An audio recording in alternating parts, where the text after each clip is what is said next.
Hi everybody, and welcome back to me going through my favorites list on fanfiction.net. For those of you who don't know, do a brief recap. I have an account on fanfiction.net I've had for about 13 years now, and I've built up quite a big collection of favorite stories, or ones that I've listed as favorites.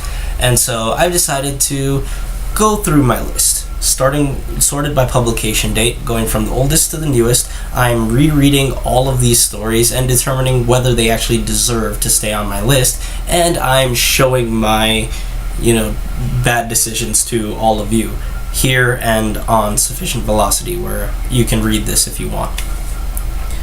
So let's just get started. I've got 5 stories for you this week, and let's just roll right into this with Tempered in Water by HitokiriOTD.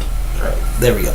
So this is a serious story with Naruto, the timeline diverging during the wave mission where he's about to kill Haku, and this time he actually gets the knife in him.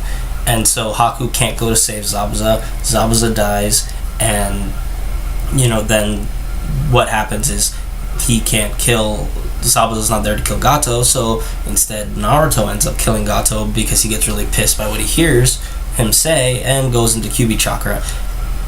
And that's the change, and I've seen that happen in other stories, but what's interesting for this one is that it actually looks into the consequences mentally and of what he's done and how it would affect him, and mainly him and Sakura as people when people die. And there's also another change which is pretty obvious, where Haku actually lives through that, and now she goes to commit suicide afterwards, but then Naruto basically supplants Zabuza in her life and becomes her rock, but we see how broken of a person she actually is as well. It's a lot of character development for mainly those 3 characters of Naruto, Haku, and Sakura, and it's really, really good. It's one that I just wish there was more of, because I really like this author, and there's only 2 stories of his on fanfiction.net. His other one is also on my list, I'm 99% sure. But it's just really good character study and stuff. The story continues on. It doesn't get very far. I believe it ends in the Chunin exams. It's just one that's it's well worth reading what is there, and it's just I wish there was more. So it's staying on my list. Right. So Fic 2 is Honestly Headmaster by Meteoricshipyards, and this is just another single joke fic, short, 1,000 words, single joke. That's okay, it's fine, read it once, you'll be happy, and that's fine. It's getting off my list. No more to say about it. Alright, now we have Naruto Way of the Orphan by Zenith020388. Okay, so basically, this is a simple little story that starts with Naruto running for his life because he thinks the Anbu are going to kill him, which is correct because Kakashi is actually the one chasing him, and he's all in the "you killed my sensei, and so I'm going to kill you and get revenge."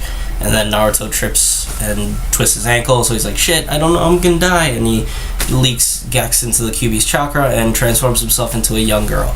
And then of course Kakashi's like, "Oh, it's a girl. Oh no, she's crying. Oh, so all my hatred was misplaced. I shouldn't do it." And just, it's a little bullshit and annoying that's how it starts, but that's how it is. Then we go on we get a few chapters of her still as a 5-year-old girl, getting into this thing where now Kakashi and Kurenai are essentially adopting her with Tenten as her sister, and we see that, and then we jump to canon with the start with the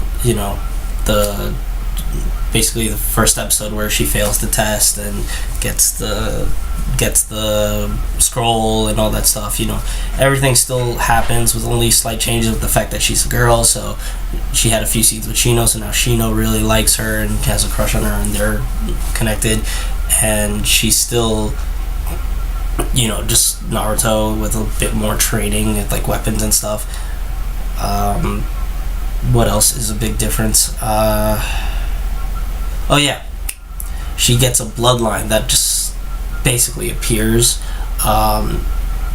It gets some justification after it appears, but it reads more like, okay, this was a weird thing, maybe I should... It's more like retroactive explanation rather than something that was like actually foreshadowed. Which, I mean, you know, if you haven't, if people are writing this sometimes a chapter at a time, so I get how that could happen, but that's just how it comes across. It doesn't come across as planned. It's also pretty damn ridiculous how powerful that thing is and what it can do, but it doesn't. There's not enough to actually go forward. This is another one that ends right in the middle of the Chunin exams, like right when Orochimaru attacks Sasuke. When I say end, I mean it didn't continue. It just stopped. They just stopped writing it, and it's fine. There's nothing groundbreaking or amazing here. It's just serviceable. You know, it's got a little fluff for people who like that, who think that's the most important thing in the world. Then hey, maybe you'll enjoy this. I mean, I liked it. I enjoyed what was there, but it's not good enough to stay on my list. There's no spectacular thing, so it's off my list. All right.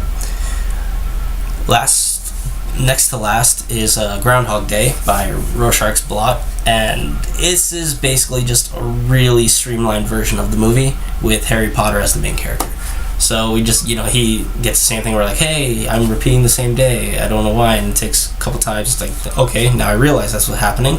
Let's see what I can do. And then he starts trying to, get some, like, what would you do if you did the same thing day over? It's like, okay, I'll better myself. I'll become the best Quidditch person ever. I'll read every book in the library. I'll start killing Voldemort. I'll do this. And then, goes into despair, goes into not giving a shit, and goes into all that. Like, all that's, it's basically a really short version of the movie. And it's really fun. I enjoyed it a lot. It's like, it even hits that note where it's like, one joke keeps happening over and over, and then just as it's getting stale, another joke will appear that's different, and it'll change things up, make everything good, funny again, and that'll get played until it's stale. That basically fits the theme of the actual story. So it's really enjoyable for me, and I love this author. I've said it many, many times. Rorschach's Blot is like one of my favorite authors in the Harry Potter stuff. Actually, his other stuff is good too, but I just really, really like him, and I like all his stories, and this one is staying on my list. Alright. And now for the last one for this video is It Makes Sense by Shadow Crystal Mage. And this is just another one joke Harry Potter fic, but the twist being we get 2 hits of the same joke. We see it in one scene and then we get it once more. And yeah, fine, again, it's okay. You can read it once and never have to think about this again, so it's off my list. Alright. So there we go. That's 5 more fics on my journey. Thank you for watching this. If you like it, like the video. If you want to, see me and keep following my journey, subscribe, check it out. And thanks for watching, and I will see you guys next time.